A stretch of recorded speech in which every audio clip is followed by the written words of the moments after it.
Hello everyone, welcome back to episode 5 of the PSA podcast. Tonight we are delighted to have on current Dundalk Head of Academy and former Warrenpoint Town Manager Stephen McDonnell. Alright Stevie, you're very welcome to the PSA podcast. How's things going with yourself? Not bad, yeah. Trying to work up a nice balance here with COVID, what we can and can't do. Yes, it's frustrating at the minute with very little football, but suppose you fall under the elite bracket so you can do a wee bit. Yeah. Look, at the moment, obviously doing a lot of kind of work around the office and building presentations for the academy. But I'm lucky enough at the moment that I've been on the pitch with the first team every day. So I suppose getting a little coaching fix that way. So fantastic. Yeah, so not so bad here at Dundalk at the moment anyway. Cool. So Stevie, we'll touch on your new role slightly later on, but just to get us started, I want to kind of take you back to your early playing days. You know, what team did you start with? What position did you play? You know, how did you just find football in general whenever you were just growing up as a young kid? Yeah, well, I think from early on, I was always going to play football. It was something, you know, back then in the mid-90s, every kid was on the street with a ball. We hadn't got the distraction of PlayStations and everything else that comes with that of these days. So, as I said, quite early on, you know, playing football on the streets every day, and I ended up then signing for my local club, which is Celtic. Yeah, and really from there, that's kind of how I stumbled into it. At 7 years of age, I think I was registered to play with Celtic at the time. So that was kind of my first introduction to football, I suppose. And like everything, for most young lads starting out, it just evolved from there, really. Before you know it, you're playing with your own age group, the age group above. You're starting to show some levels of competency, and you know you're starting to improve on a weekly, monthly, yearly basis. So It was just one of them ones. Parents get you in and just guide you along the way. And yeah, for me, I played all my football for Celtic, for them kind of young development ages. So then, was there a point maybe when you got a little older, maybe into your early teens, whatever, you obviously had a lot of ability and things started to progress, and you were maybe getting noticed, or you were getting, you know, people talking about you, or what was kind of the next step before you got your big move? Yeah, so like obviously at under 12s, which was a couple of years, obviously me then, you know, involved in football. Under 12s here in Dundalk would be kind of the first age group from a representative point of view. So you're the league representative team, and that was my first kind of step to a better level of football. So obviously the best 20 players within the league were selected for that squad, and you would play in the Umbro Cup, and then obviously the next age up would be the Kennedy Cup in Limerick, and then obviously your Milk Cup up in Coleraine, etc. So yeah, so that kind of was the first step towards, I suppose, more serious football, getting selected for that under 12 panel, and from there, as I say, gathering lots of interest. And shortly after that, about halfway through me being 12 years of age, I went on my first UK trial to Man United. So that's kind of where everything kind of exploded for a couple of years around myself. I went to United, and then from there, you know, you go and you play in the Kennedy Cup, and you do really well at under 13 level. It's kind of a hotbed for UK clubs to come at the time, to really see the next, you know, all the next best players from Ireland. So yeah, went to that, and off the back of that, then went on a number of trials to Celtic, Reading, Aston Villa. So yeah, that kind of was the real, I suppose, break for me. And as I say, then going to the Milk Cup, When I was going to the Milk Cup, I already had a contract offer on the table from the various trials that I had attended, and that was from Celtic. So going to the Milk Cup, I kind of had my mind made up, but I was keeping the door open for any further options, which ultimately came my way. Reading and Aston Villa came in last minute to try and prize me to their academy, but I had a good feeling from my trials at Celtic. I had a good feeling around Tommy Burns at the time was the academy manager who signed me and made me feel very very welcome, and I suppose sold it to me that I needed to come to Celtic. So that was a decision I ultimately made. But obviously I didn't move till I was 16, so that decision was kind of made leading into the Milk Cup, which was under 14 at the time. So shortly after the Milk Cup, I had made the decision that I was going to sign for Celtic, which ultimately I went on to do. Again, once I'd done that opened up the whole international scene then, because again, down here it was under 15 would have been the first kind of international squad. So again, shortly after the Milk Cup and just after signing for Celtic, the whole assessment period would have started for the national team down here. So just before you make your move, I just want to back up. As a probably 13, 14-year-old, was football all you lived for? Was that your main focus? Were you determined to be a footballer and that was it? Or were you just kind of taking it in your stride to see what happened, or were you got your head set on becoming a footballer? Yeah, no, at that point, I'd proven to myself that, geez, I've got a lot to offer here. So, quickly that registered in my brain that, I was going to go all out for this. School, I was a good student in school, but it was never a strong point, and I never had ambitions to go on and be anything or go to college. It wasn't something I would have thought about back then, being so young, but football was something that was quite evident. It was every single day, whether it was on the street or with the local club or the representative team, it was something that I wanted to do, and I always wanted to be the best and be competitive anytime I had a ball at my feet. So for me, as I say, early on that decision was made in my head, and obviously, people around you then just kind of help and guide you do that, to try and ultimately go on and enjoy what you do, So as I said early on, that was a decision that I kind of came to. So as a 16-year-old boy from Ireland, would you say signing for Celtic was the dream move? Was the ultimate move for you? Yeah, well, funny enough, I wouldn't have been, I wouldn't be a fan of Celtic. I wasn't a fan. Most kids from the south here would be Celtic fans. I was a gunner, so I was an Arsenal man. So if Arsenal had came knocking, I would have jumped, Matt. But yeah, no. Listen, for me, obviously, the whole Irish connection with Celtic, and even when I was over there on trial, players from the south of Ireland were quite well represented in Celtic. I think there might have been nearly double figures across the academy in terms of Irish lads. So for me, it was comfortable. It was a comfortable decision to go and make because you could relate to a lot of people.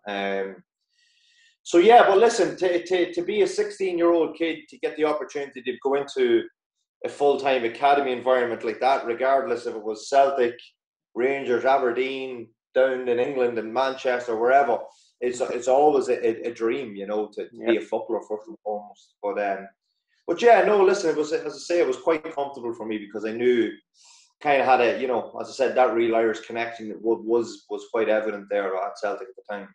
Mm-hmm. So you move over to Celtic as a 16-year-old, and did you take to it easily? Was it hard to kind of get settled? Did you settle in really quick, or how did you find your first maybe couple of months, your initial move? Yeah, so my 16th birthday falls on the month of March. So I actually went across for kind of like a break-in period. So March, April, May, I was over there for 3 months just to ease me in. And then obviously we would finish up kind of the back end of May for a period of time for about 4 or 5 weeks. And then you report back for pre-season. So as I said, I was quite blessed with how my birthday felt. And as I said, that wee introductory period kind of gave me a taste of it.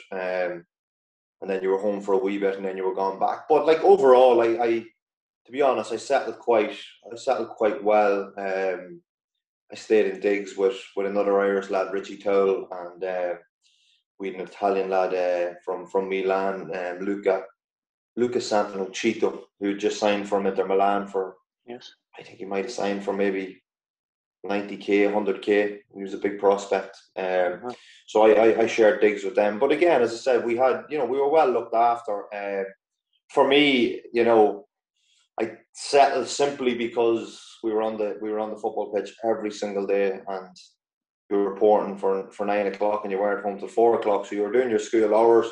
The time you go home, you didn't have too much time to think about things. You're putting the feet up and getting ready for the next day, getting prepared in your mind, refueling the body with some food, etc.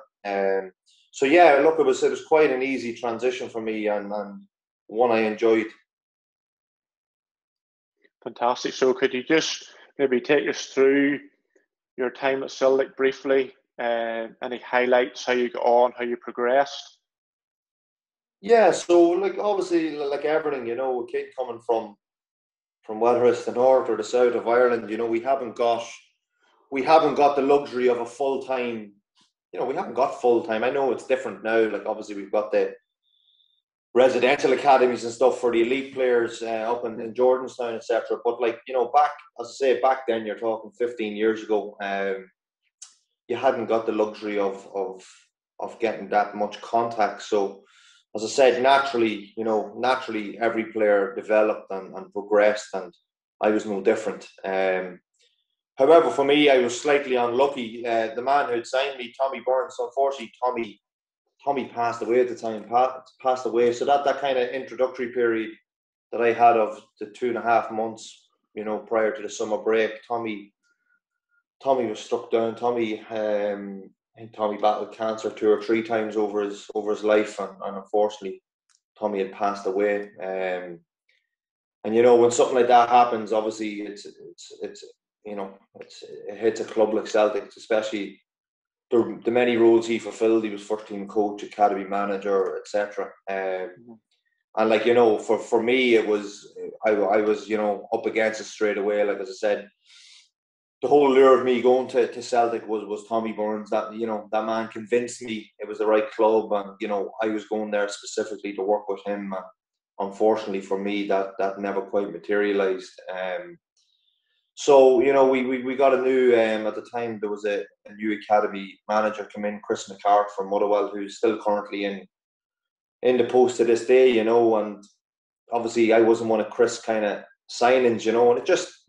For one reason or another, it just never seemed to click. I never seemed to fit from a football point of view, which is crazy. 16, 17 years of age, it should always be around development. But as I said, for me, I didn't quite get the game time that I would have probably, I'm assuming that I probably would have got. But yeah, so it was a challenge in that regard that I had to try and overcome at a young age. I went to Celtic.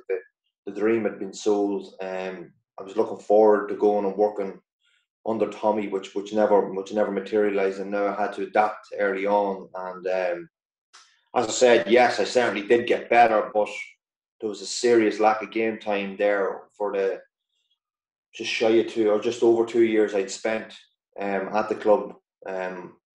Spent over 2 years of a 3-year contract, so I had cut the contract short on my own behalf, purely based off, not for lack of game time, etc. Because at that stage of my young career, I had been doing quite well with the national team. I had been representing the national team at my own age group. I had been representing the national team at the age group above. I've been doing really, really well. In 2010, I received the Under-17 International Player of the Year award. So I was doing quite well from an international perspective, and I felt I was still at an age where I could make a change and try and progress myself further, because, as I said, it just the lack of game time at Celtic was going to hinder me with the national team, which in the long run would just hinder you full stop as a young footballer. So as I say, just over 2 years into the 3-year contract, I decided to part ways with Celtic, with the hope of trying my luck down south in England. So once we'd agreed that, I went on 2 trials. I went to Wolves and I went to Bolton, but you're no longer going as a 16-year-old academy kid. You're going there at 18, and you're technically competing for a professional contract, because the way they had it down south in comparison to Scotland was you obviously have your scholarship and your so normally it's like a 2 and a 1. You'd get your 2-year scholarship and your 1-year pro deal, where in Scotland it was all professional at the time. So you were going from professional to, you were going down there and you were having to go professional because you were too old for the scholarship program. So you're going in and you're in and around. Like, I remember going to Wolves and you're trialing, but you're trialing and you're training with the first team, because that's where they want to see you. They're looking at you, an 18-year-old kid, and if we're going to sign you, we need to see how you would fit within a first team environment. And if you were good enough, you'd probably then go and be represented at reserve level. So, I went in there. Mick McCarthy was the manager at the time, so I'd gone in at a good week. But again, they were only promoted to the Premiership, and I was quite a technical player. I wasn't the biggest of lads. Still I'm not the biggest. And at the time, as I say, Wolves were only up, and it was all hustle bustle football, and it was quite direct. So I kind of even knew from the first couple of days that it wasn't a good. It was never going to be a good fit, and the likelihood of me getting something was very slim, which proved the case. From there, I went to Bolton, where Owen Coyle was the gaffer at the time. Went in and I trained with their reserves for a week. Done quite well, but again, nothing never really materialised from it. So I kind of had all this going on, no club, and I'd been going for assessments with some clubs while still playing for the national team. Anytime they were called upon. So shortly after them trials, I decided, it's probably time to come back home and chance my luck with a League of Ireland club and get some experience and exposure in a senior environment, and hopefully that could act as a springboard to then maybe get back across the water, So just at your time at Celtic, even though, it didn't work out for you, is there anybody out of your age group that's still in the game to this day or playing across the water? Yeah. So I suppose it's the standout names, or the names that are still well represented within some of the leagues, would be, still at Celtic, you have James Forrest and Callum McGregor. They would have been in and around our group at the time. James is a year older than me, Callum's a year younger than me, but we would have been, because we were all in full time, you would kind of have 16, 17, 18-year-olds all training together, so that's kind of the way it operated. So them two are still obviously at Celtic. Declan Gallagher is at Motherwell, big centre-back. He's a Scottish international. Big Declan's still playing within the Scottish top flight. And obviously Richie Towell. Richie done something similar to myself. He came back, he played for Dundalk, and that kind of springboard his opportunity back to Brighton. He was at Brighton for a number of years on loan at Rotterdam, and he's now at Salford.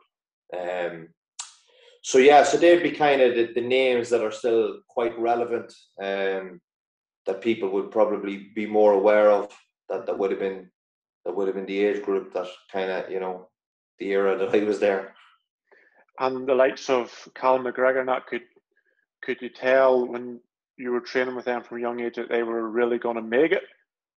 Or did you kind of think to yourself, I'm in and around this kind of level myself? Did they just get a wee bit more Yeah, luck? Did they get a wee break, or just how do you think that maybe fell for them?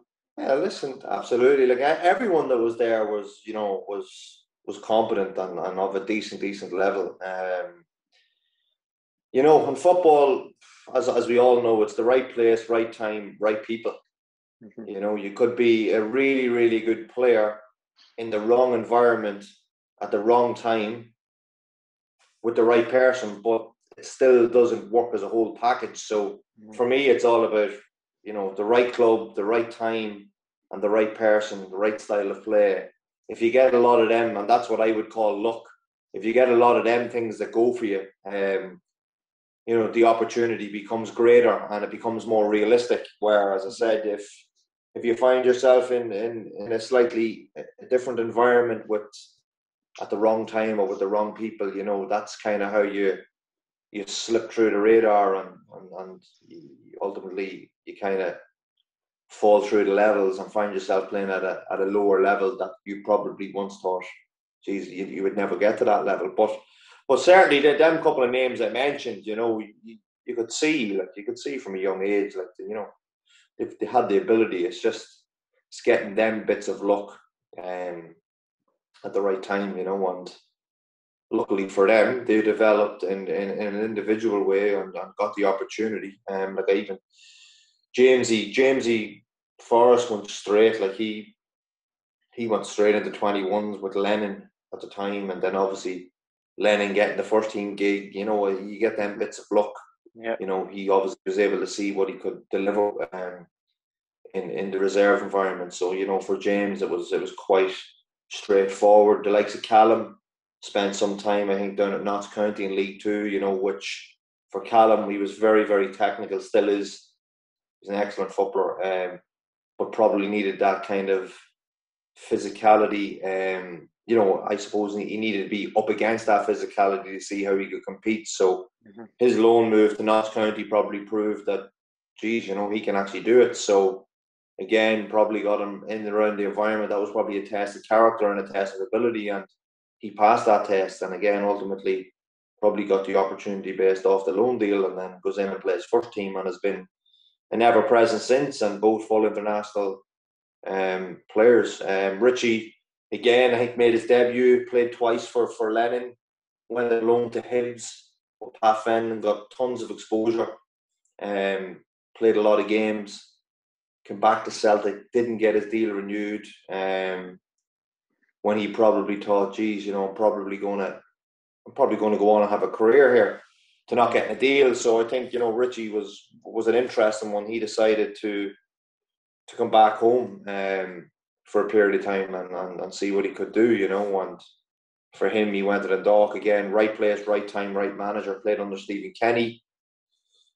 Right style of play. Dundalk went on and dominated for a number of years, and Richie, for the first couple of years, the early years, was a major part within that, and had one superb year where he scored 25 plus goals from midfield, and got loads of attraction from the UK, and ultimately signed for Chris Hughton at Brighton when they were in the Championship pushing for Premiership promotion. So for Richie, coming home, finding the right club in the Dundalk and the right manager in Stephen Kenny in terms of how he wanted to do things was the wee bit of luck he needed. And as I say, he got his opportunity based off what he had delivered with the Dundalk, and he goes and gets a 3-year deal at Brighton, and obviously a couple of loans to Rotterdam in between that, and then obviously he's permanently at Salford now. So yeah, so that, as I say, they'd be the three the three figureheads that would have been, gone on and done a fair bit since my days there at Celtic, in the early years.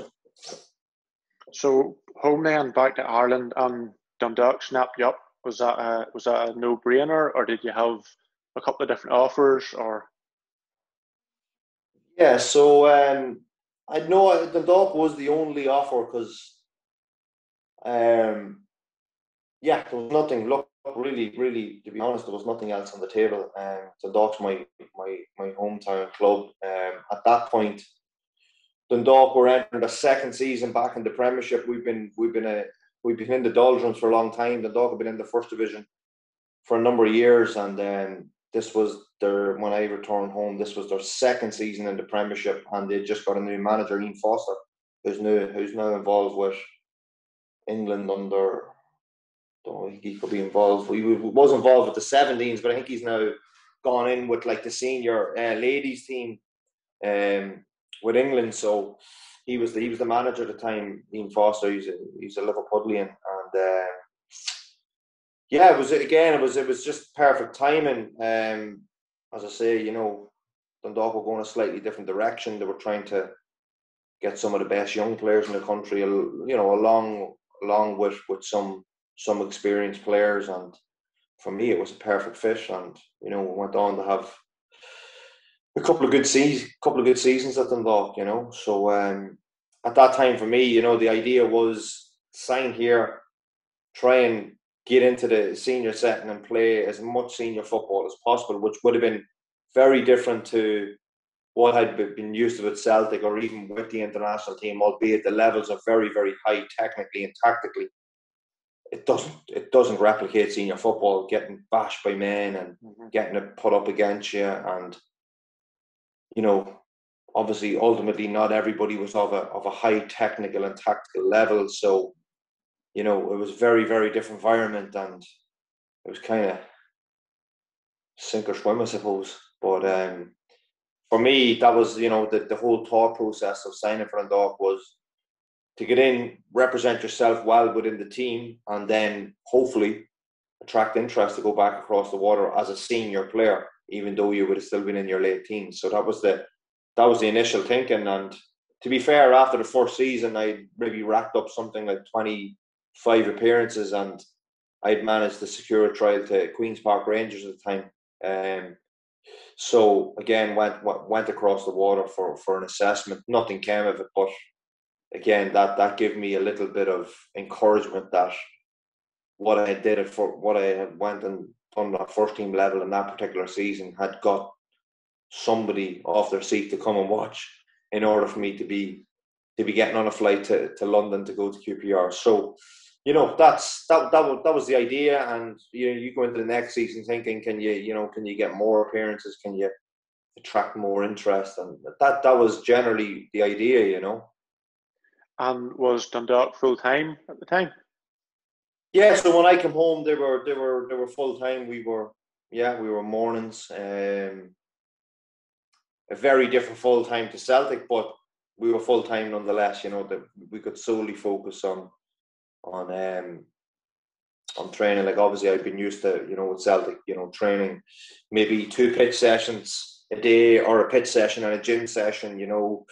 At Dundalk, it was just because of probably at the time lack of facilities, it was just pitch session. That's you done, boys. We'll see you tomorrow. But as I said, it was still good. We were full time, and you didn't have to worry about taking up a side job or anything. You were there as a full time footballer, and that suited because, as I say, you were coming from that environment. So that was important. So a couple of seasons at Dundalk. Yeah, spent in total four seasons with Dundalk, racked up about 75 appearances overall. So and along the way we had a couple of cup finals, some European. We Europa League. We'd a run in the Europa League away to Levski Sofia. So two years in a row with that, we got into the Europa League positions, and we'd managed to get some experience there as well. So that was all invaluable. It was very good and very enjoyable experience. So what then took you away from Dundalk? So with Dundalk, my final year at Dundalk, I was 20, and it was my kind of at that stage I had been represented with the national team for 15s right through to 19. So I'd represented them at 16s, 17s, and 18s. So for me, an ambition was, to try and get capped at under 21 level. It was a personal goal of mine, and my final year at Dundalk, which would have been kind of the first year under Stephen Kenny before we went on and had all the success. I felt I was in the right place. I had the right manager. There was lots of good players in at the time, and we finished second that year. and got to a semi-final of the FAI Cup. But for me, game time was massively limited, and for me that was a concern. Like going forward, you couldn't take a new deal off the back of very little game time. And when I sat down at the end of that fourth year at Dundalk with Stephen, I just said, listen, before we discuss anything, I think my time here is probably up. I'm 21 now. I need to go and spread my wings and try and get regular game time. So at that stage, I'd reckon that okay, the opportunity of the 21s is bypassed now, because I'm that year older now, and for me it was about trying to just establish myself and get as much game time as possible. So I left Dundalk after that fourth season and signed for Johnny McDonnell at Shelbourne. So I'd moved to Shells again. Shells is a big club. What they'd done previously was probably, historically they're probably a bigger club. Going back when you're comparing all the league titles they won 20 odd years ago, and the Champions League run against La Coruña at the time and stuff like this. So for me, again, you were going to Shells who weren't in the Premier, they were in the first division, but ambition to try and get back into the Premiership, and I just thought, for me to go and play for a big club, but almost get a lot of game time. It was something I said, let's do this. So I decided to sign for Shells, but it didn't work out, to be honest, Matt. It just didn't work out. I spent half a season there. When I speak about right place, right time, right manager, all of the things weren't right. It wasn't the right place for me at the time, even though I thought, geez, go and play. Again, no disrespect. I was probably a level or two ahead in terms of my technical and tactical ability, and it just didn't work for me. And I found myself getting frustrated, and then there was a wee period of time where I was in the team and I was out of the team, and it was all up in the air. And normally around June we have a mid-season break here. You've got kind of 2 weeks without fixtures, and I went off on holidays with my partner to Lanzarote, and we just sat down and I just had a good chat with her. I was just like, where's this going? I was just like, right, I have to make a call here. I can't stay there. I just knew in my gut, the bit of luck that I needed for that move, it wasn't there, and it wasn't going to be there.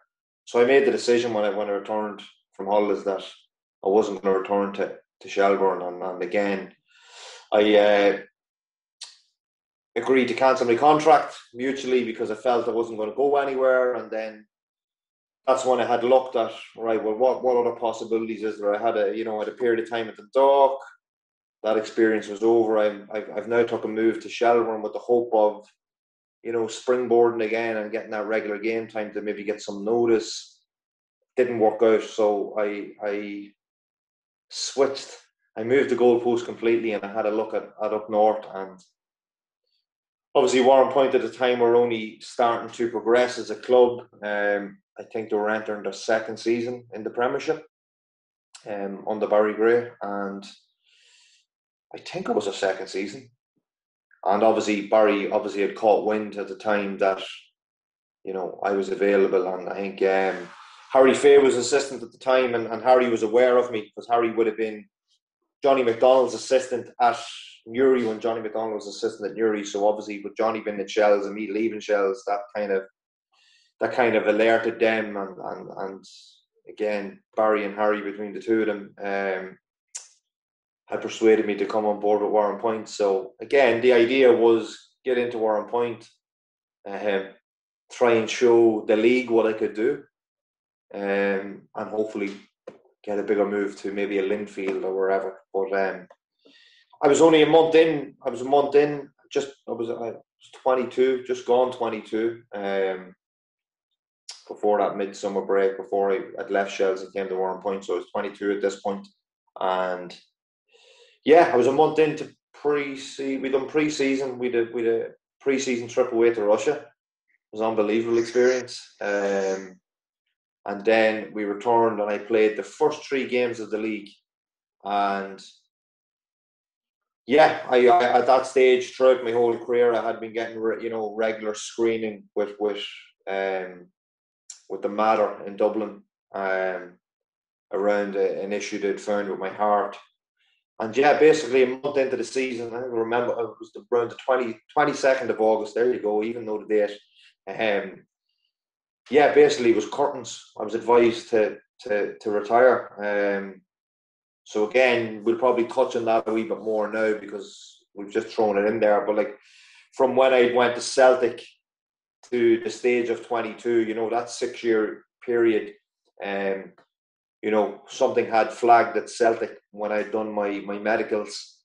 And from that point of the red flag, over a 6 year period, we had monitored a condition. Now we know what the condition is. It's cardiomyopathy, hypertrophic cardiomyopathy, which is quite evident actually in modern day sport. And I think there's been a few footballers there over the last couple of months. I think Daley Blind, he's one of them that springs to mind. Obviously, he had the episode last year where he had dizziness on the pitch and was later diagnosed with the condition and had been fitted with an internal defib.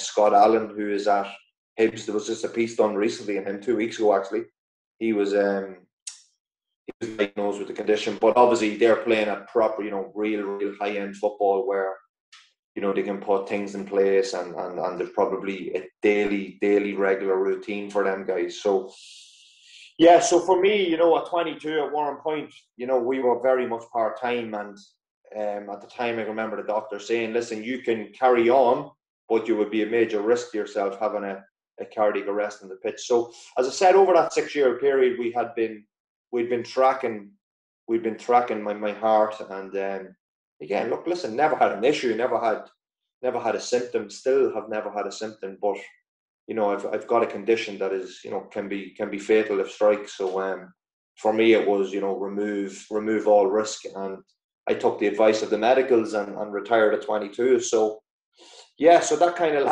last move to Warrenpoint never really got going for me, and that was my, I suppose, short career in a nutshell, Before we go any further, this podcast is brought to you by JN Hair. JN Hair have a fantastic hardware store and also offer plant hair. They also do a fantastic embroidery service, which we use here at PSA to get all our training gear badged up. Hit them up on Facebook, which will be linked in the description below, and contact them for any more information you may need. Just before we have more about the condition, when you're moving up north to Warrenpoint and you get in and you kind of set yourself, what bar the part-time and full-time aspect, what did you notice different about the leagues? How did you compare the two leagues? Did you think, obviously, the League of Ireland was a good bit stronger back then, but how did you feel moving into the Irish League? Yeah, listen, back then, to be honest, there was a huge difference in the two leagues. Even I remember like leaving Shells, who were first division, and coming to Warrenpoint, and there was a gulf in class. Even with that gap, and Warrenpoint were in the top flight. So to gauge it against the Premier at the time would have been massive. But I think when you look at the league now, listen, the Irish League is exceptional now. Some exceptional teams, a lot of full-time clubs. There's more clubs talking about going full-time. So where the Irish League has come has been absolutely incredible. And I watch every single live game that's on BBC now. Any game that's on, I'm on it. Like I still have a massive interest in it. And when we can return to games, I'll be attending a lot of them. But back then, there was a huge gap in terms of the two leagues. And then for me, obviously transitioning to becoming more part-time, that was difficult. You're probably going from 4 or 5 contacts a week to 2 contacts Tuesday, Thursday, and from a coaching point of view, I've been there. Obviously, I've had the experience myself. It's very difficult to maximize training processes on 2 nights a week. So for me as a player, it was like, geez, really difficult. So I actually ended up my time at Shelbourne and my time at Warrenpoint. I had took on with doing some CrossFit. So that was another way for me to kind of get gym work, but more conditioning in outside of football. So as I said, I obviously upped the amount of time I was in the gym, etc., to try and accommodate for the lack of contact, you know. And then, as you said, things unfortunately had to come to an end. What did that condition restrict you from doing? Was it just endurance? Was it explosive work, or what kind of? Yeah. So everything the game, Matt, everything the game asked for. So all the actions, the pressing, recovery runs, the dribbling, the third man runs, getting on the ball, switching the play, backing it up, everything that is kind of high actions requires, high exertion. That's basically it. So for me, and for the medicals, the game of football, there's so many actions within a game of football that was going to have a physical demand on my heart, which meant that the pump effect, the affection of the heart would be under a lot of stress. That's the way they looked at it. So they just basically said, you got to remove that. So like now, for example, like I'd regularly go for a light jog, I'd go for a 5K there today, for example. No issues, no problem. I still do exercise, go lift some light weights, go walk the dog, stuff like that. It's no issue. But because the game is, you could be flattered, you could have you could have switched the play, backed the play up, got into the box. You might have to transition and make a recovery run because there were so many actions within 1 minute. That was their concern, that there's quite a lot, it's quite intense. There's going to be a lot physically demanded from you as a player. So, they were the things we had to avoid. Obviously, even at the time, I said I was doing CrossFit, a lot of 15-minute hit sessions within CrossFit, so all that type of stuff was a big no-no and a big grey area where it was just like, nah, you're better leaving that be. So listen, you're not going to go against the advice of highly qualified medicals, and as hard as it was, you had to accept it and get on with it. And that's something, it didn't come natural. It wasn't easy. It was far from easy. You had to do a lot of transitioning and a lot of thinking. Geez, Matt have been struck with really bad luck here. Where do I go from here? How did you deal with it, and what was your kind of plan on your next move then? Now, having been involved in football pretty much full time for near enough all your life, what kind of was your next train of thought? Yeah, it was a difficult period, Matt, to be honest. You're confused. You're still trying to grasp your head around, career's been and gone. I'm 22. What am I doing? So, I threw myself into a sports therapist course. I had an idea of going down the sports therapist route. I'd done a short course for 18 months on that, while doing a little bit of coaching with my local team here, one of the senior teams, to see how I would get a feel for that. But as I said, went and done the course because I felt I had an interest in that. I'd completed the course and then realised that's not for me, while continuing to do a little bit of coaching over them 18 months with my local senior team. So for me, that ruled out, an interest that I thought I had. And I suppose the coaching kind of came more to the forefront of my mind. As I said, I had been dipping my toes in with the local senior team, giving a hand, to then ultimately taking over a senior team and being a head coach. But there was other factors. Like I had to go and get a job for the first time. Ended up working in a local clothes shop, high-end clothes shop here in Dundalk. You're doing your 9 to 5, coming home, having your dinner, going out and coaching in the evenings. Really enjoyed the coaching. As I say, got really involved in that and took the local senior team and had a really good time. Was there for 2 or 3 years overall. And I also had took on with the Dundalk, one of the local Dundalk representative teams that went to the Kennedy Cup.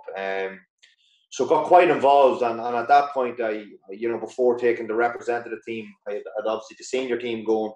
I took the representative team going for extra coaching. So I was nearly on the pitch every night because I kind of had 2 coaching positions going. So I signed up for my B license then because I felt, geez, I've got the bug here. You know, I think I can offer something here, even though I'm young. I was bringing energy and enthusiasm and some thoughts and some, you know, structural things to it. And, you know, for me, the big seller for me was going into the senior team and having an impact on players who are 32, 33, 34, looking at you going, Jesus, you know, he has us well organised here. And we went on and got a promotion and we won a cup. So all these things kind of helped my own personal confidence. And as I said, we took that, represented the team, which would have been like, you know, the best players within the league at 14. And, you know, we done really well. We done lots of good work with them. It's the first time we kind of had a team that were training 2 nights a week. So this was all quite new to me. So as I say, you know, got on the B license and really enjoyed the B license. It was such an eye opener because even to this day, like, footballers just think they can roll out of football and roll straight onto a coaching course. It doesn't work like that. Like, I was, you know, we were dealt with 50 assignments. I was like, you know, I was nearly overwhelmed at times with the UEFA B license because the content on the course was ridiculous. It was over a year, and things like video recording sessions, something I'd never done, building session plans, something I'd never really done in terms of, you know, everything you had to do was objective based. Like, I didn't know what an objective was. I now know what it is. You know, building periodization plans, 12-week training blocks, doing a match analysis, doing a match report on the next team. You know, a SWOT analysis on yourself. Where do you see yourself? Like, stuff like this. Questions that have you've never been asked because you've never really coached at that level. So, as I said, it was such an eye opener. But the more I got into it, it was like, you know, I was saying to myself every time I sat down and read out a new set of goals, it was like, I want to get this. I want to get on my year. I want to get into full-time football in 5 years. This is where I was going with it. You know, I really wanted to get kind of my teeth into it. You know, so yeah. So, like, as I said, from there, like with the senior team, the representative team, you know, when I'd finished with the senior team, we finished up around May. I still had the representative team running when then we entered the tournament, the Kennedy Cup in July. It's run down in Limerick every year. It's a fabulous tournament for young players.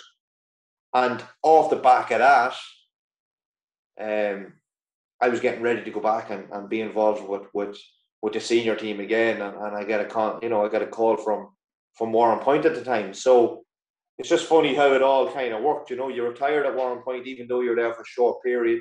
You go now and you gather 3 years experience from a coaching point of view, and all of a sudden, who's the first contact? You know, Barry reached out to me and was like, Jesus, it's crazy how the game works. So I suppose that takes me to that stage, you know, kind of transitioning from retiring and kind of overcoming some of them challenges and trying to find my feet, you know, trialing out a few things to see that I like it or not. And as I said, ultimately, you know, I got the bug back through coaching, and I went on and done the B license, and that takes me to Warrenpoint. So that's kind of where, you know, I really start to evolve and progress as a coach and manager.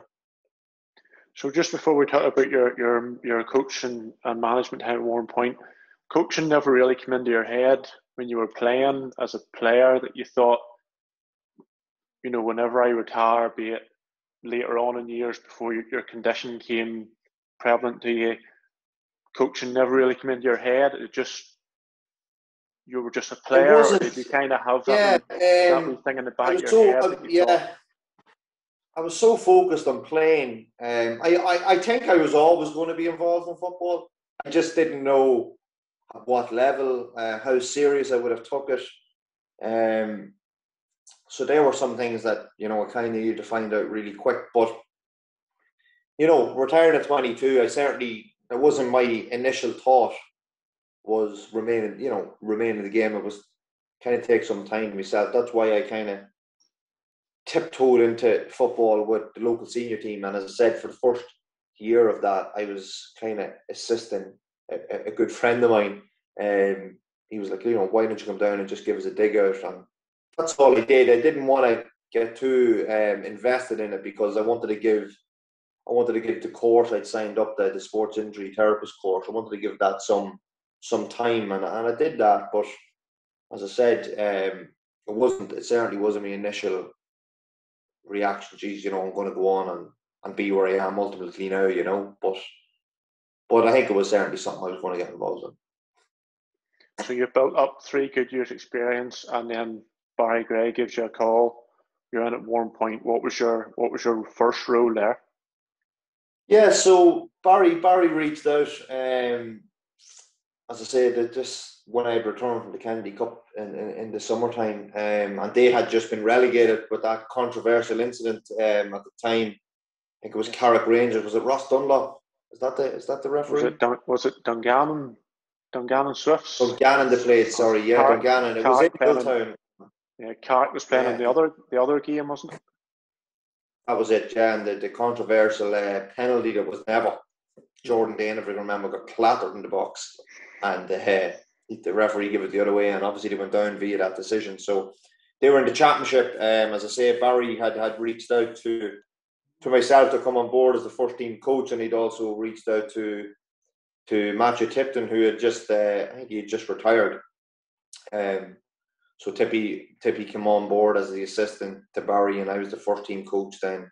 And obviously we had, Mark Remington was there as the goalkeeping coach. So that was our background team. And as I say, my role was to come in basically and kind of help wherever Barry and Matthew felt, I was needed. So Matthew would have led quite a lot of the sessions. And I would have assisted to a certain degree, and Barry just stuck to the management then, So that was my first role at the club, and it was good. It was a good time just to kind of come in and get used to that level of player. Yes, you've played as a player at that level, but for me now, with a couple of years' experience in the coaching at that stage, I had my B license in under my belt. It was an opportunity for me to go in and get a feel for the environment. Obviously, semi-professional. We'd some decent players, and even right down to profiling the squad, signings. All that involved in all that. That was great, and it was a great opportunity, and learned loads. But a couple of months in, I think it was October, November time. Barry had never said it from the offset. Well, not that I was aware of that. His plan was to get us in and get our feet in under the table for ultimately Matthew to take the job, which happened. Barry had stepped down and went back into like a director of football role until the end of that campaign. So obviously Matthew had took the reins. I remained in position, and his now assistant at Portadown, David Miskelly, and Chris Wright, who is at Portadown, they come on board. And as I say, myself and Remy stayed on board. So we formed the backroom team for the rest of that campaign, and obviously we'd won the league well. We'd won it by I think 18 points in the end, if my memory serves me correct. And we'd won the Mid-Ulster Cup in extra time via Armagh. So we had a really good year. We'd done the double. It was excellent, really good. So that summer, Barry had left the club, had stepped away from the club completely and gone and took the role at Cliftonville, which was probably a surprise to everybody. To be honest, nobody. Yeah, me included. Normally to go from a management position to a management position, it makes a lot of sense. But to go from being in the position he was to a management position, everyone was kind of took back by it. It wasn't. So I think I was in holidays when I read it, and I couldn't believe it.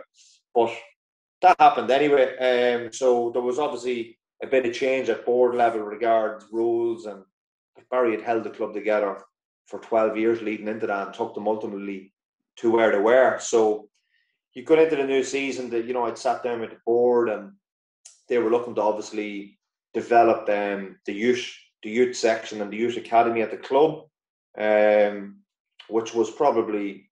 It was underdeveloped. I think we could say that it was fairly underdeveloped.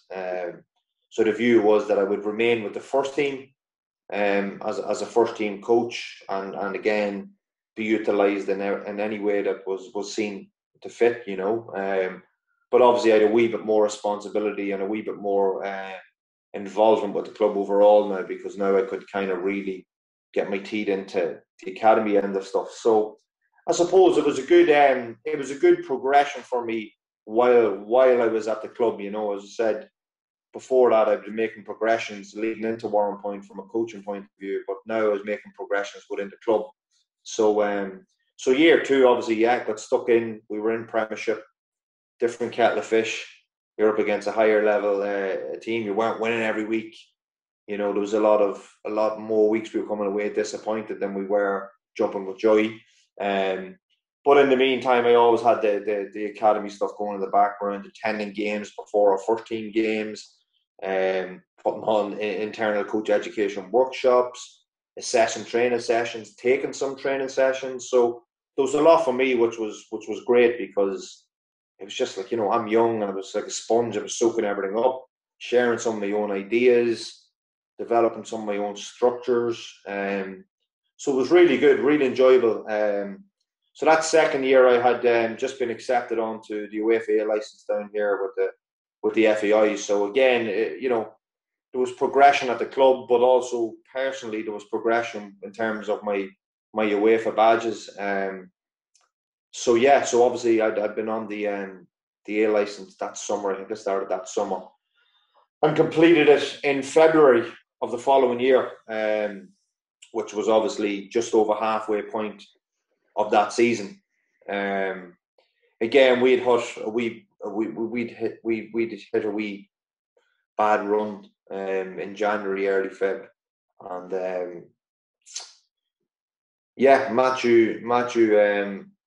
Matthew mutually agreed to step away from the club, and had taken the position of Portadown, which again had probably shocked us all, because, you know, he had just taken us up. He was doing a good job. We were just one place outside the relegation zone. This was the first time we'd hit a major dip. He'd signed some good players. He'd got a tune out of so many good players. Like, we'd sold Darren Murray to Crusaders in the mid-season window.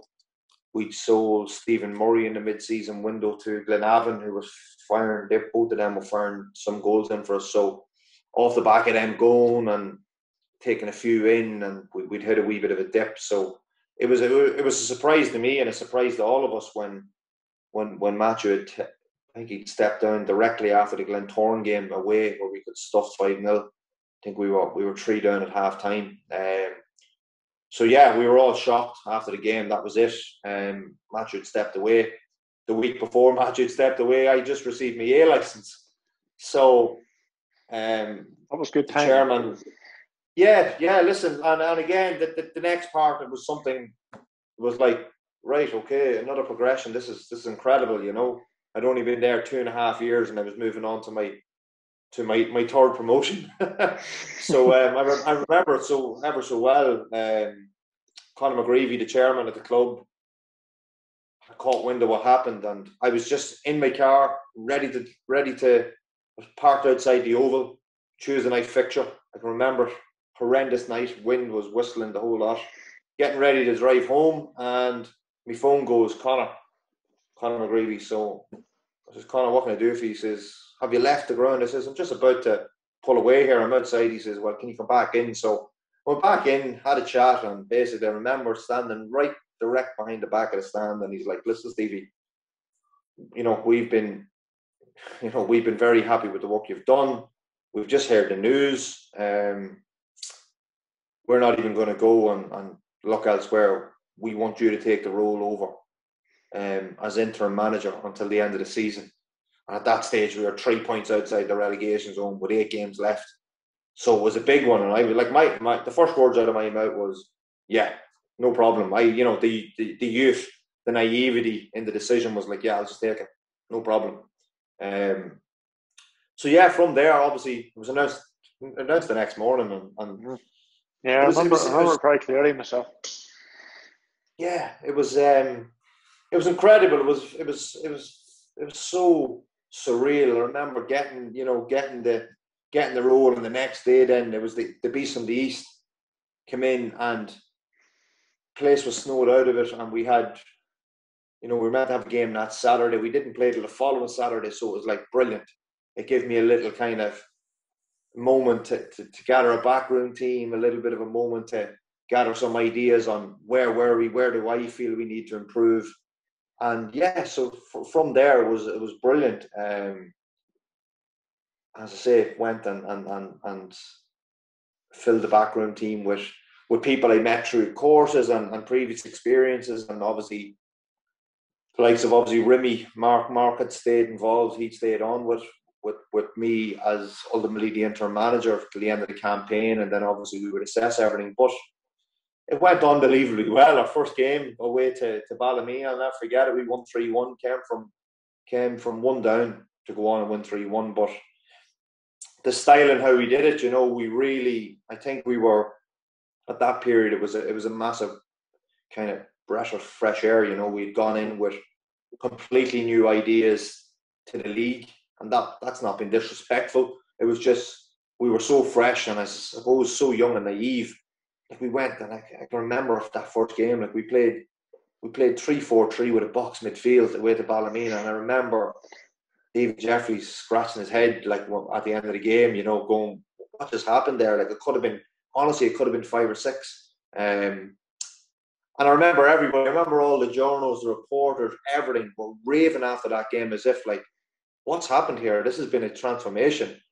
And again, like I said, we just went in with our ideas, and we went in and we were like total football, which wasn't really in the league. There was no real total football team who played, took massive risks. We took huge risks because we could have gone down here in these 8 games. But as I said, the way we approached it, and again, it was definitely the youthfulness and the naivety of, we'll give it a go, And luckily for us, I think we picked up out of the 8 games. I think we'd beaten Dungannon, beaten Ballymena, we'd beaten Glentoran, and we got, I think, 2 draws. I think we picked up like 11 points out of 24, which was a hell of a return because I think we were only on like maybe 22 points at that stage. So we picked up, a third of our points, total points tally was picked up over 8 games, which in a 38-game season. So we had an unbelievable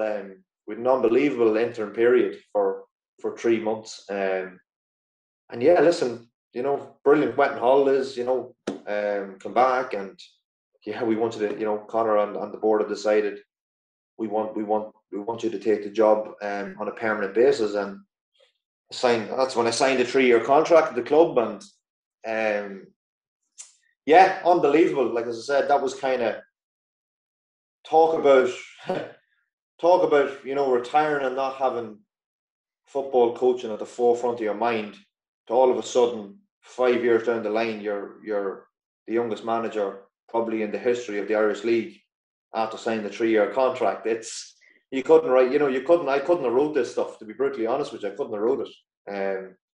Yeah, and then obviously from there, Matt, obviously I got time to work with yourself closely. You were in as the reserve coach. You were obviously in and around our first team environment on training nights and match days as well. So obviously you've seen some of the work we would have carried out, and for me it was an unbelievable experience. You're now entering, your first full year in charge. You've moved on players for different reasons. You've signed players based off your style and how you want the team to look. And obviously you want them to carry out your principles as such. Just on that, Stevie, because I've been obviously very fortunate to be in your training sessions, involved in your match day setup and stuff like that. And like even jumping on, I remember at a training session one night, I think it was the second season, you were playing Ballymena away, and you were going to play like a 3-1 or something, something crazy. What was when you got the job and you were moving into maybe your set, what was your thoughts behind it? Were you just going to go and see what you could do? Did you have total football in your head? Because I remember being in some training sessions and I was going like, I've never seen anything or heard of anything like this in my life in the Irish League, because it's usually 4-4-2, be direct, 4-5-1, play down the chance. It's never box midfields, play out from the back. And I'm going to myself, how is this going to work? But it was incredible. I just want to know what what was your thought process behind all these systems and styles and things like that? Yeah, well, like I suppose we all watch a lot of football, and look, part of my decision making and understanding is I know how I tried to conduct myself within the game. I was very, very, I was technically very strong, tactically had a really good understanding of the game as a player. So for me, I wanted my teams to reflect that, and that was why we went and recruited certain players to play this way. Like, I was looking at, we assessed all the teams in the league, and we done a percentage on all the different style of plays, and obviously 4-4-2 direct football was, it outweighed everything else. So for us, we planned for that, and what we planned for was have a numerical advantage all over the pitch by having certain, key principles within certain positions, and how we carry that out ultimately. So there was, as you say, there was crazy times where we had some crazy ideas. Sometimes it came off, sometimes it didn't. But a lot of the time for us, a lot of the stuff we experimented with, it worked.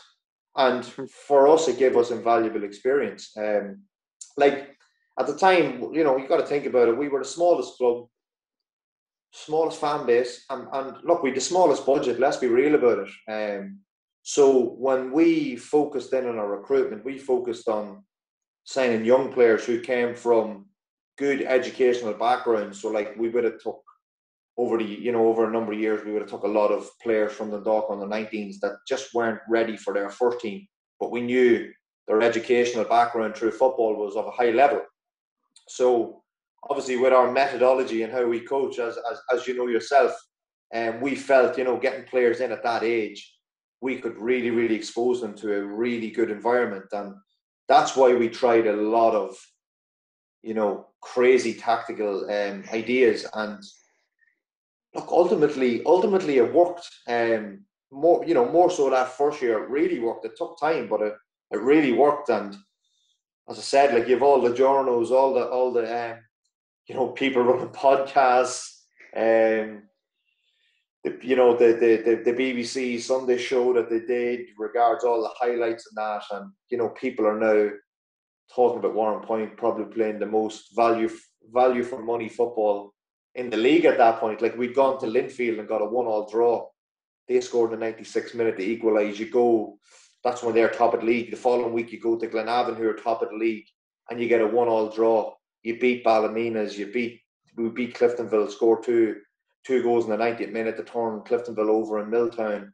We beat Coleraine that season. So, like, we had some incredible scalps along the way in that first season. And as I say, look, it was really all got to do with how we taught. And as I said, it does go back to my own playing experience and how I wanted to play the game. Like, for me, I wouldn't change anything. And going forward, I certainly wouldn't change anything. Obviously, with experience, you gain things like, right place, right club, right time. Like, to go in at Warrenpoint again, for example, if I was to get the job tomorrow, would I do it slightly differently?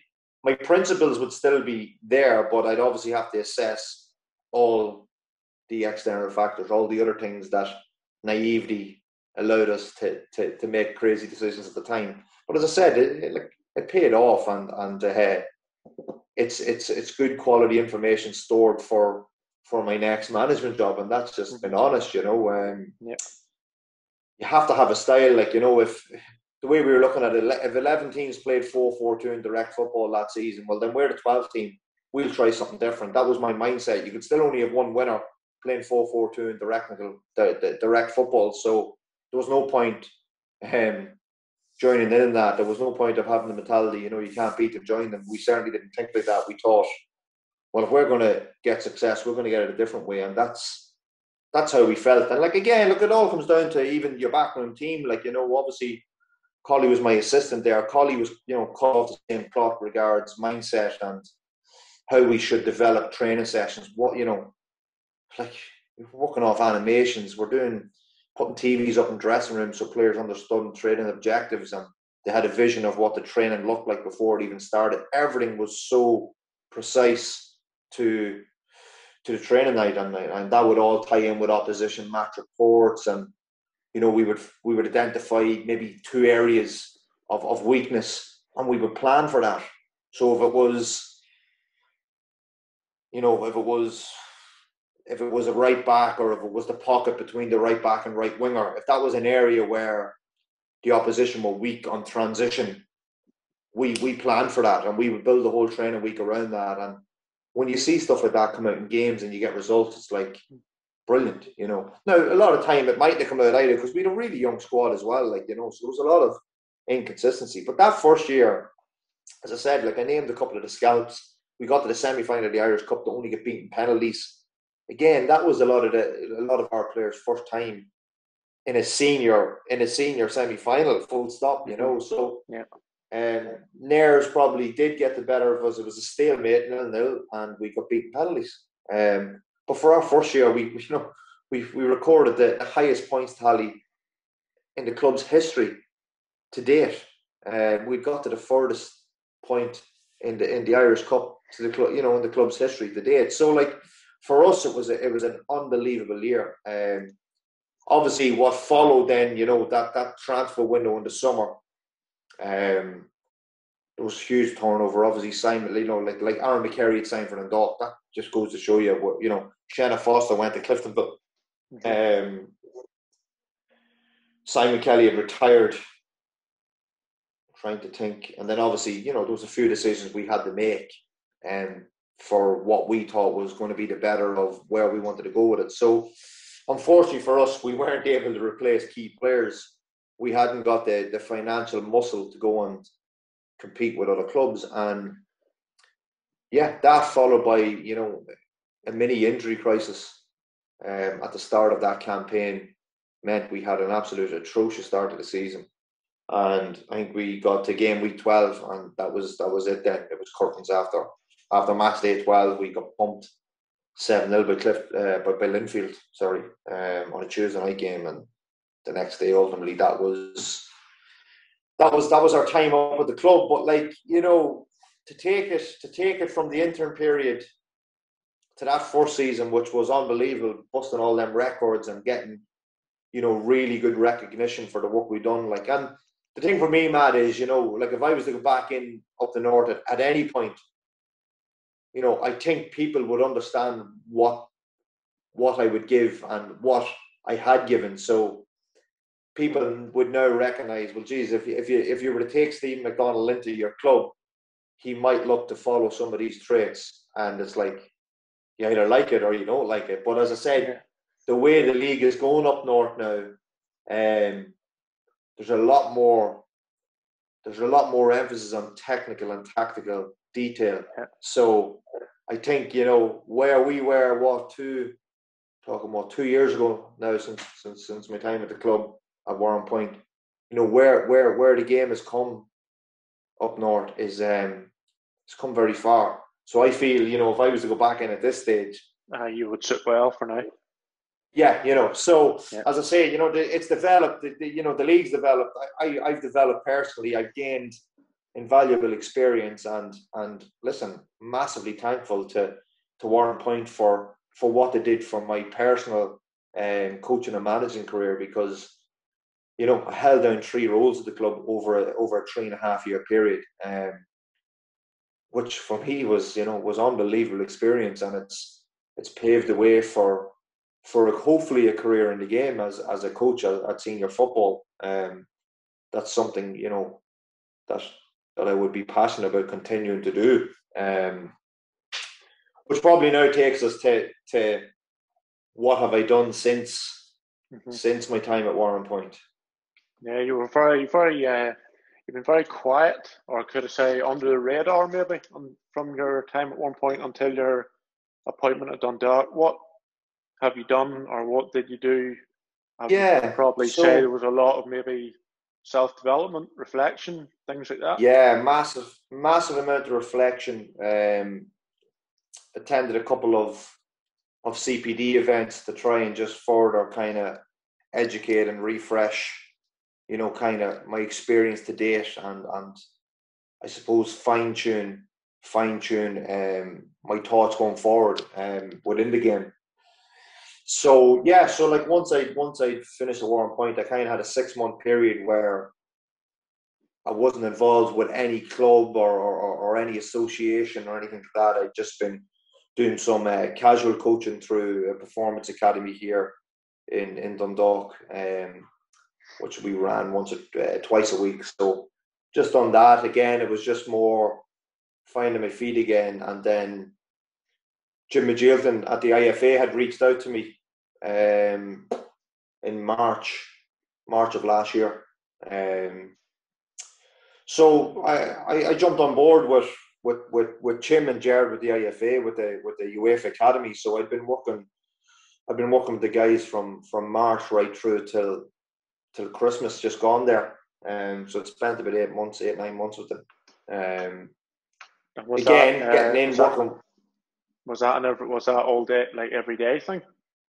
Yeah. So obviously I had basically come on board as the assistant coach with the group in Jordanstown, the UEFA group. So I'd work there 2 days a week, and then I'd go across to the performance school in Dungannon, where I'd carry out a further 2 days. So I was on board with them 4 days a week, and then obviously the Sundays they'd take the international squads in and basically run through some sessions with them. So that was kind of my working week, and obviously, the likes of Andy Waterworth and stuff were involved with that. So it was good to build them relationships from my time at Warrenpoint. And as I said, for me, it was another way to open a door and stay relevant. So that's a role I carried out up until Christmas, and I suppose really kind of built that relationship with Jim, which now takes us to Dundalk. Obviously, when Jim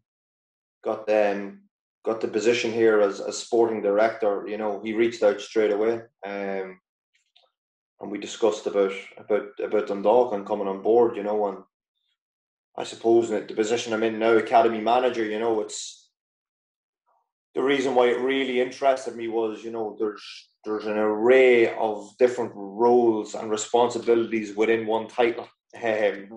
Like we've got four elite squads from 14 right through to 19. We've a ladies section.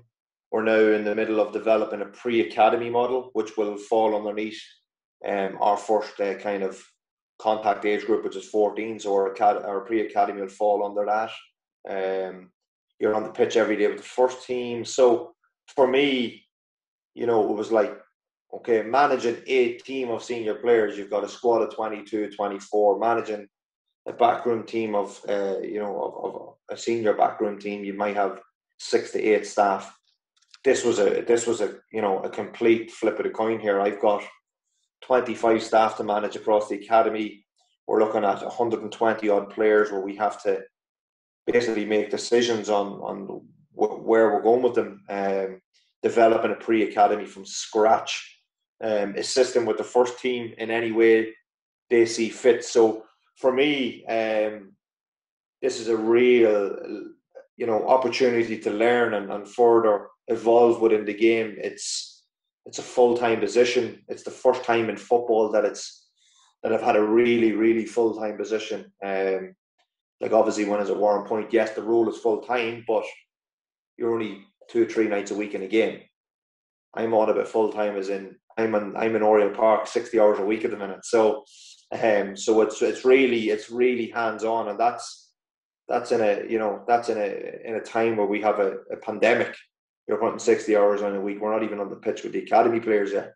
This is just purely building work in behind the scenes and working with the first team. You're already accumulating them types of hours. So for me, it's a massive opportunity to kind of further evolve and look. Listen, I've never worked in the League of Ireland. This is my first time, so it's an opportunity to build connections, hopefully progress, and see where it takes me.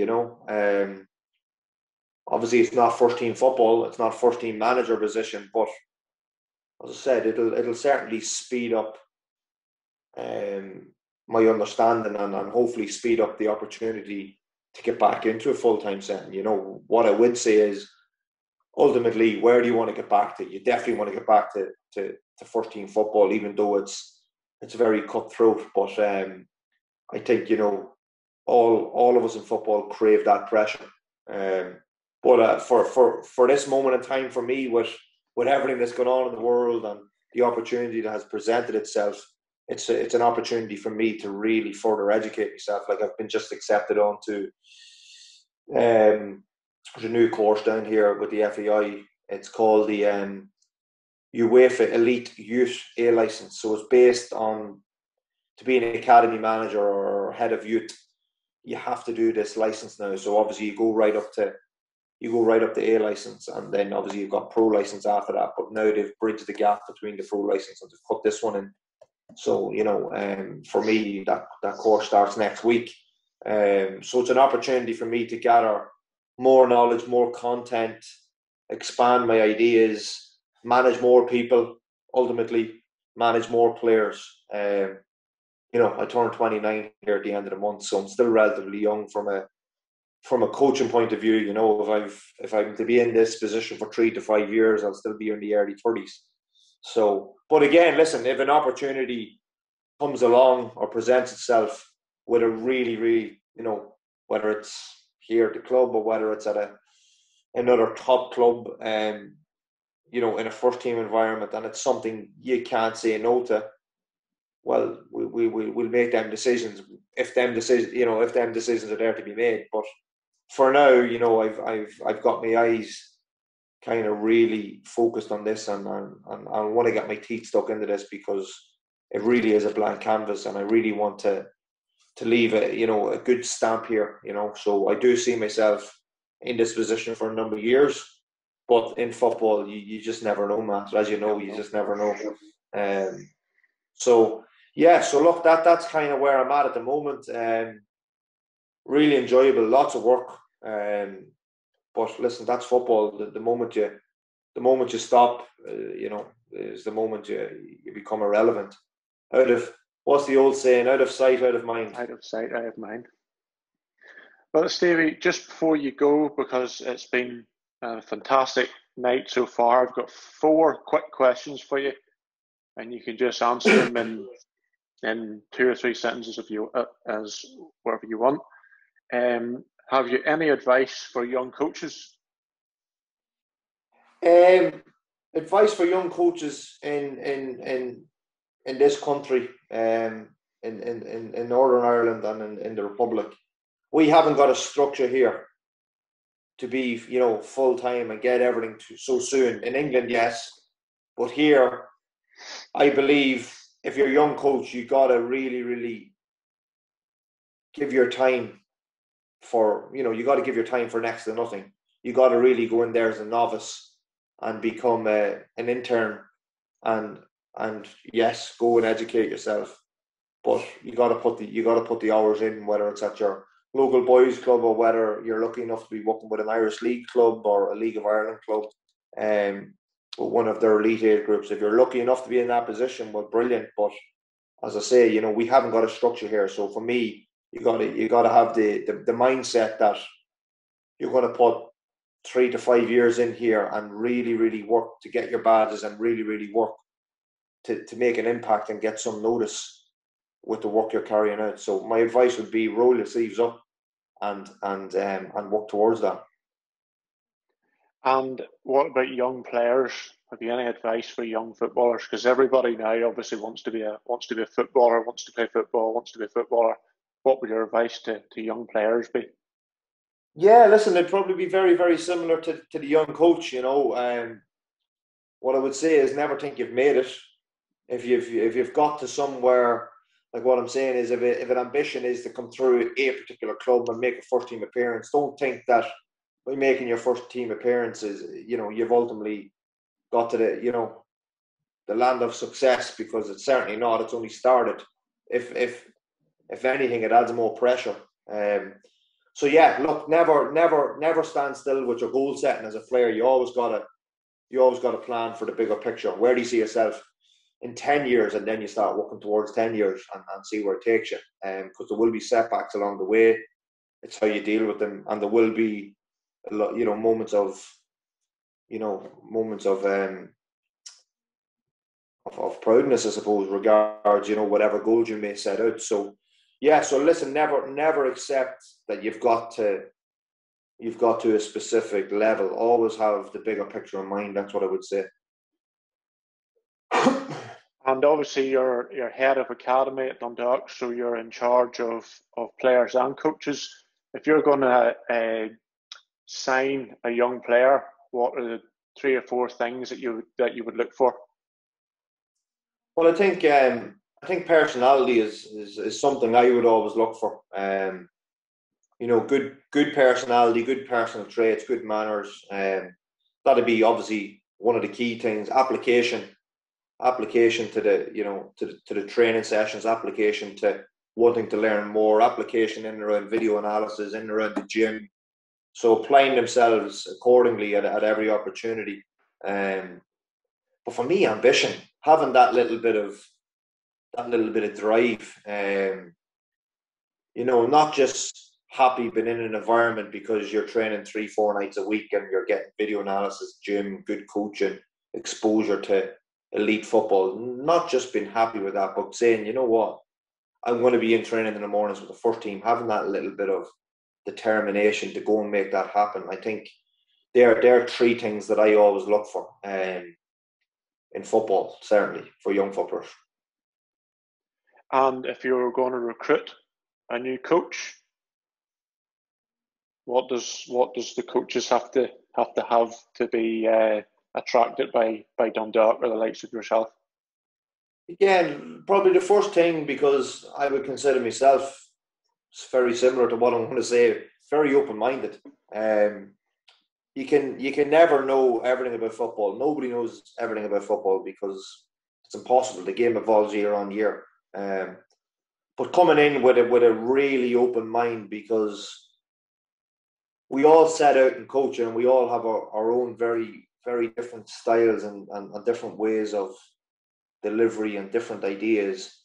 But sometimes by having an open mind, you might go into an environment where there's a structure in place and you need to kind of tie in with that structure. So I think being open-minded to the very different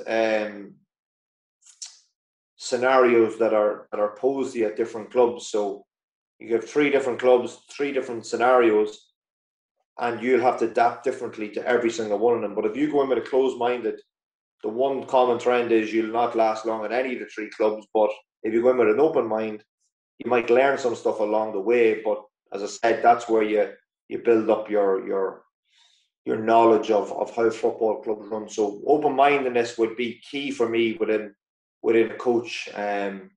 Again, personality is massive. Like, young players, even senior players, they want to be able to have a relationship with the coach. So having a really good personality goes a long way in football, because if you're always serious, you're always seen as a serious coach. If you're a joker, you're always seen as the joker of a coach. So for me, you got to strike a nice balance. But if you can get your personality balanced, players feed off that energy. If you can get the balance right, because there's always moments for different reactions, as you're well aware. Mm-hmm. Well, so they would be for me key things. Fantastic. Well, that is our night come to an end, and I just want to say a massive thank you. It's been fantastic. It's been the best bit of an hour and a half that you've given to us, which is incredible. So thank you very much, and we wish you all the very best in your new role at Dundalk, and we hope you have lots of success. No worries, Matt. Thanks for having me, and a pleasure. And as I say, our paths will cross soon, I'm sure. And keep up the good work. Thank you very much.